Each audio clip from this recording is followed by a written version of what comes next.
కేంద్ర కార్మిక సంఘాల పిలుపు మేరకు ఈ నెల 26న జిల్లాలోని అన్ని మండల కేంద్రాల్లో నిరసన కార్యక్రమాలు చేపట్టనున్నట్లు సిఐటియు రాష్ట్ర ఉపాధ్యక్షులు తుమ్మల వీరారెడ్డి, ఏఐటియుసి రాష్ట్ర కార్యదర్శి పల్లా దేవేందర్ రెడ్డి, ఐఎన్టీయూసీ జిల్లా అధ్యక్షుడు అంబటి సోమన్న తెలిపారు.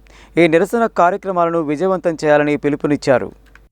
ఐఎన్టీయూసీ కార్యాలయంలో సిఐటియు, ఏఐటియుసి, ఐఎన్టీయూసీల సంయుక్త సమావేశం జరిగింది. ఈ సందర్భంగా సిఐటియు రాష్ట్ర ఉపాధ్యక్షులు తుమ్మల వీరారెడ్డి, ఏఐటియుసి రాష్ట్ర కార్యదర్శి పల్లా దేవేందర్ రెడ్డి, ఐఎన్టీయూసీ జిల్లా అధ్యక్షుడు అంబటి సోమన్న మాట్లాడుతూ, కేంద్రంలో మూడోసారి అధికారంలోకి వచ్చిన బీజేపీ సంకీర్ణ ప్రభుత్వం కార్మిక, రైతు, వ్యవసాయ, ప్రజా వ్యతిరేక విధానాలకు పాల్పడుతుందని ఆరోపించారు. కార్పొరేట్ యజమానులకు ప్రయోజనం కోసం దేశ స్వాతంత్రాన్ని, స్వావలంబనను తాకట్టు పెడుతుందని అన్నారు. నిత్యం స్వదేశీ జపం చేస్తూ విదేశీ సంస్థలకు సాగిలపడుతూ జాతి వనరులను, సంపదను లూటీ చేస్తోందని ఆరోపించారు. ప్రభుత్వ రంగ సంస్థలను కారు చౌకగా విదేశీ కార్పొరేట్లకు తెగనమ్ముతుందని, డీజిల్, పెట్రోల్, వంట గ్యాస్, ఇతర నిత్యావసర వస్తువుల ధరలు విపరీతంగా పెంచి ప్రజలను నడ్డివిరిచిందని అన్నారు.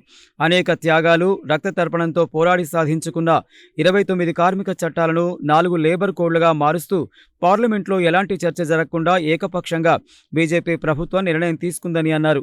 73 షెడ్యూల్ పరిశ్రమల జీవోలను సవరించి పెరుగుతున్న ధరలకు అనుగుణంగా వేతనాలు పెంచాలని, దేశవ్యాప్తంగా కనీస వేతనం 26,000 రూపాయలు, పెన్షన్ 10,000 అందరికీ చెల్లించాలని, నేషనల్ మానిటైజేషన్ పైప్లైన్ పాలసీని రద్దు చేయాలని, అందరికీ ఉద్యోగ భద్రత కల్పించే హామీ ఇవ్వాలని, ఉపాధి హామీ పథకాన్ని పట్టణ ప్రాంతాలకు విస్తరింపచేసి 200 రోజులు పని దినాలు, రోజు కూలీ 600 ఉండే విధంగా చర్యలు తీసుకోవాలని డిమాండ్ చేస్తూ ఈ నెల 26న అన్ని మండల కేంద్రాలతో పాటు జిల్లా కేంద్రంలో జరిగే నిరసనలో అన్ని యూనియన్ల కార్మికులు పెద్ద సంఖ్యలో హాజరు కావాలని పిలుపునిచ్చారు.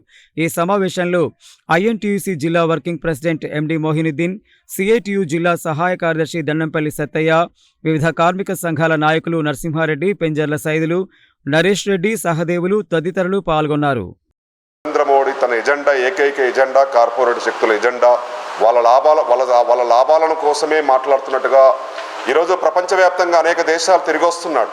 ఈ తిరిగి వచ్చే నేపథ్యంలో కూడా వాళ్ళ అభివృద్ధి కోసం తప్ప దేశ ప్రయోజనాలు, దేశ అభివృద్ధి కోసం కాదన్నది ఈ కాలంలో రుజువైంది.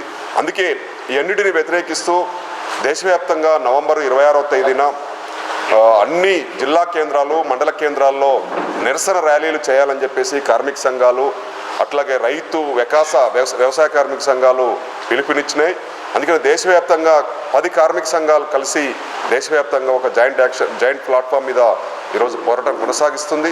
వీటికి తోడుగా ఇతర ప్రజా సంఘాలు కూడా కలిసి రావాలని చెప్పేసి ఇటువంటి పోరాటానికి అన్ని రాజకీయ పార్టీలు తమ వామపక్ష లౌకిక పార్టీలు మద్దతు ఇవ్వాలని చెప్పి కేంద్రంలోని బీజేపీ ప్రభుత్వం అవలంబిస్తున్న కార్మిక, రైతు వ్యతిరేక విధానాలు నిరసిస్తూ ఈ నెల 26వ తారీఖు నాడు దేశవ్యాప్తంగా జరిగే నిరసన ఆందోళన కార్యక్రమం జయప్రదం చేయాలని చెప్పేసి కార్మిక సంఘాలుగా పిలుపుకోవడం జరుగుతుంది. ఈ దేశంలో మూడోసారి అధికారంలోకి వచ్చిన నరేంద్ర మోడీ బరితెగింపుగా కార్మిక చట్టాలు మొత్తం పూర్తిగా సమూలంగా మార్చివేస్తూ పెట్టుబడిదారులకు కొమ్ము కాసే విధంగా చట్టాల్లో మార్పు తీసుకొచ్చారు. సమ్మె చేసే హక్కు, సంఘం పెట్టుకునే హక్కు, వేతనాలు పెంచమని కోరే హక్కు లేకుండా ఈరోజు కార్మికుల్ని నిట్ట నిలువున దోపిడీ చేసేటువంటి వ్యవస్థను నరేంద్ర మోడీ ప్రభుత్వం తీసుకొస్తుంది. దీన్ని తీవ్రంగా ప్రతిఘటిస్తున్నాం. రేపు 26వ తారీఖు నాడు జరిగే దేశవ్యాప్త ఆందోళనలో కార్మిక లోకం అధిక సంఖ్యలో పాల్గొని జయప్రదం చేయాలని చెప్పేసి ఏఐటీయూసీ నల్గొండ జిల్లా కౌన్ పక్షాన జాయింట్ ప్లాట్ఫామ్ తరఫున విజ్ఞప్తి చేస్తాము. ఈ నెల 26న కేంద్రంలోని 10 కార్మిక సంఘాలు, సంయుక్త కిసాన్ మోర్చా సంఘాలు మరి సమ్మెకు పిలిపియడం జరిగింది.